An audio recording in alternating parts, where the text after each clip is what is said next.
सध्या अनेक जिल्ह्यांमध्ये कमी आणि मध्यम स्वरूपाचा पाऊस बरसताना दिसतोय, तर अनेक जिल्ह्यांमधून पाऊस ओसरल्याचं चित्र सुद्धा महाराष्ट्रात सध्याच्या घडीला दिसतंय। मात्र एकीकडे असं दिसत असलं तरी अरबी समुद्रामध्ये आणि बे ऑफ बंगालमध्ये, बंगालच्या उपसागरामध्ये एक कमी दाबाचा पट्टा तयार होतोय, गोलाकार चक्राकार वारे तयार होत आहेत आणि यांचा कुठेतरी महाराष्ट्राच्या वातावरणावर परिणाम होण्याची शक्यता हवामान तज्ज्ञांनी वर्तवलेली आहे। त्यानुसार हवामान खात्याने अनेक जिल्ह्यांना सतर्कतेचा इशारा सुद्धा दिलेला आहे। अनेक जिल्ह्यांना ऑरेंज आणि येलो अलर्ट सुद्धा जारी करण्यात आलेला आहे। त्यामुळे इथून पुढचे 5 दिवस कसे असणार आहे, इथून पुढचे 5 दिवस तुमच्या जिल्ह्याला कोणता इशारा हवामान खात्याने दिलेला आहे, हे सगळं आपण सविस्तर समजून घेणार आहोत या व्हिडिओच्या माध्यमातून।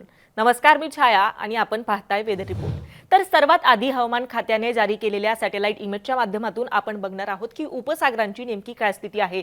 या इमेजमध्ये आपण बघू शकतो की इकडे बे ऑफ बंगालमध्ये, बंगालच्या उपसागरामध्ये मोठ्या प्रमाणात ढग दाटलेले दिसून येत आहेत। एक कमी दाबाचा पट्टा तयार होतोय, गोलाकार चक्राकार वारे मोठ्या प्रमाणात आलेले इथे दिसून येत आहेत। याचबरोबर इकडे अरबी समुद्रामध्ये सुद्धा गोलाकार चक्राकार वारे वाहताना दिसून येत आहेत। मोठ्या प्रमाणात ढग दाटलेले इथे सुद्धा दिसून येत आहेत आणि या ढगांचा, या वातावरणाचा, याचबरोबर बे ऑफ बंगालमध्ये सुरू असलेल्या कमी दाबाच्या पट्ट्याचा सुद्धा कुठेतरी महाराष्ट्राच्या वातावरणावर परिणाम होताना या चित्रातून आपल्याला दिसून येऊ शकतो। इथे आपण बघतोय की महाराष्ट्रावर अनेक ठिकाणी मोठ्या प्रमाणात ढग दाटलेले दिसून येत आहेत। त्यात खास करून मध्य महाराष्ट्र असेल, कोकणचा पट्टा असेल, उत्तर महाराष्ट्र असेल, या संपूर्ण पट्ट्यामध्ये महाराष्ट्रातल्या या जिल्ह्यांमध्ये पाऊस पडण्याची शक्यता या कमी दाबाच्या पट्ट्यामुळे असू शकते, असं हवामान तज्ज्ञांनी सांगितलेलं आहे। आता हवामान खात्याने नेमकं या संदर्भात काय ट्विट केलेलं आहे ते सुद्धा समजून घेणं महत्त्वाचं आहे। तर हवामान खात्याने एक अत्यंत महत्त्वाचं ट्विट केलेलं आहे, ज्यामध्ये हवामान खात्याने सांगितलेलं आहे, heavy to very heavy rainfall very likely to occur at a few places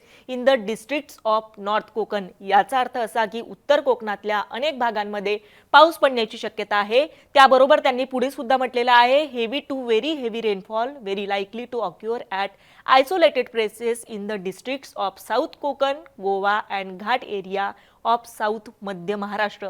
याचा अर्थ असा की दक्षिण कोकणमध्ये, गोवा आणि घाटाच्या परिसरामध्ये आणि साऊथ मध्य महाराष्ट्र म्हणजे दक्षिण महाराष्ट्रात सुद्धा पाऊस पडण्याची शक्यता इथून पुढे काही दिवस असणार आहे, असं ट्विट करत हवामान खात्याने म्हटलेलं आहे। आता सॅटेलाइट इमेजच्या अंदाजे इथून पुढे कोणत्या जिल्ह्याला कोणता इशारा दिलेला आहे हे सुद्धा आपण पुढच्या मॅपच्या माध्यमातून समजून घेऊ शकतो। तर हा आजचा मॅप आहे, आजच्या तारखेचा मॅप आहे आणि यात आपण बघू शकतो की अनेक जिल्ह्यांना ऑरेंज अलर्ट आज जारी करण्यात आलेला होता।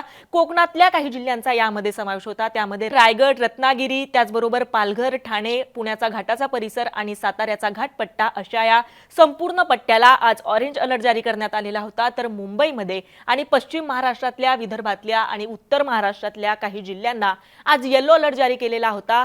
सतर्कतेचा इशारा आज ऑरेंज अलर्ट देत अनेक जिल्ह्यांना कोकणातल्या देण्यात आलेला होता। त्यानुसार आता तुमच्या इथे पाऊस पडतोय का, तुमच्या इथे काय स्थिती आहे हे आम्हाला कमेंट करून नक्की कळवा। आता उद्याची काय स्थिती असणार आहे ते सुद्धा आपण पुढच्या मॅपच्या माध्यमातून बघणार आहोत। तर उद्या आणि परवाचे हे मॅप आहेत। उद्या सुद्धा महाराष्ट्रातल्या अनेक जिल्ह्यांमध्ये पावसाचा इशारा देण्यात आलेला आहे। येलो आणि ऑरेंज अलर्ट उद्या सुद्धा 19 तारखेला सुद्धा जारी करण्यात आलेला आहे। इथे आपण बघू शकतो की रायगड, रत्नागिरी या पट्ट्यामध्ये, याचबरोबर पुण्याचा घाटाचा परिसर आणि साताऱ्याचा घाटपट्टा इथे सुद्धा ऑरेंज अलर्ट उद्या हवामान खात्याने दिलेला आहे। याचा अर्थ असा की कोकणातल्या या 2 जिल्ह्यांमध्ये आणि घाटपट्ट्यामध्ये उद्या मुसळधार पाऊस पडू शकतो, असं हवामान खात्याने म्हटलेलं आहे। याचबरोबर इकडे पालघर, ठाणे, मुंबई, याचबरोबर नाशिकचा घाटाचा परिसर, विदर्भातले काही जिल्हे ज्यामध्ये गडचिरोली, गोंदिया, चंद्रपूर, वर्धा, नागपूर, यवतमाळ, अमरावती, अकोला, याचबरोबर बुलढाणा, वाशिम, संभाजीनगर, जालना, हिंगोली, नांदेड या अशा संपूर्ण पट्ट्यामध्ये सुद्धा येलो अलर्ट जारी करण्यात आलेला आहे। याचा अर्थ उद्या या संपूर्ण पट्ट्यात पाऊस पडू शकतो, असं हवामान खात्याने म्हटलेलं आहे। तर परवा म्हणजे 20 तारखेला सुद्धा अनेक जिल्ह्यांमध्ये पाऊस पडण्याची शक्यता असणार आहे। 19 तारखेप्रमाणेच 20 तारखेलाही विदर्भातल्या अनेक जिल्ह्यांना येलो अलर्ट जारी केलेला आहे।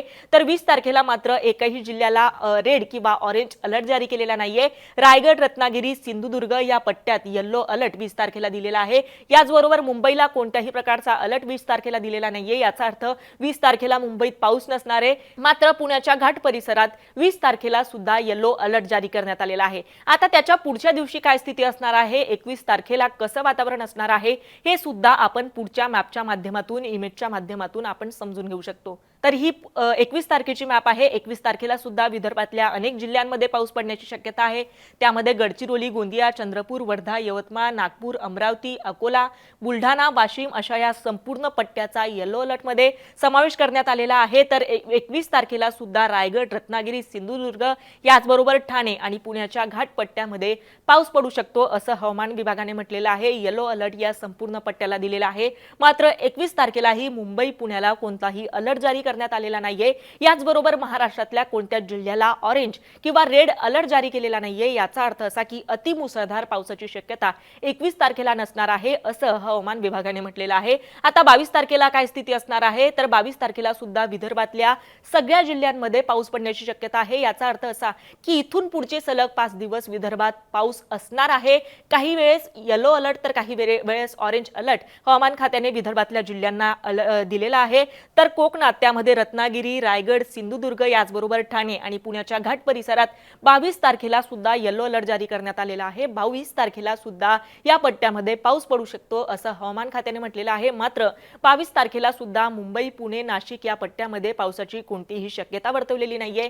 कोणत्याही प्रकारचा रेड किंवा ऑरेंज अलर्ट किंवा येलो अलर्ट सुद्धा नाशिक, मुंबई या शहरांना देण्यात आलेला नाहीये. मात्र विदर्भातल्या आणि कोकणातल्या काही जिल्ह्यांमध्ये इथून पुढे सलग 5 दिवस येलो अलर्ट जारी केलेला आहे. तर अनेक दिवस तिथे ऑरेंज अलर्ट सुद्धा देण्यात आलेला आहे. तर अशा पद्धतीने इथून पुढे 5 दिवस कसे असणार आहे, कोणत्या जिल्ह्यात काय स्थिती असणार आहे हे आपण या मॅपच्या माध्यमातून, ट्विट्सच्या माध्यमातून आणि हवामान खात्याने जारी केलेल्या सॅटेलाइट इमेजच्या माध्यमातून समजून घेतलेला आहे.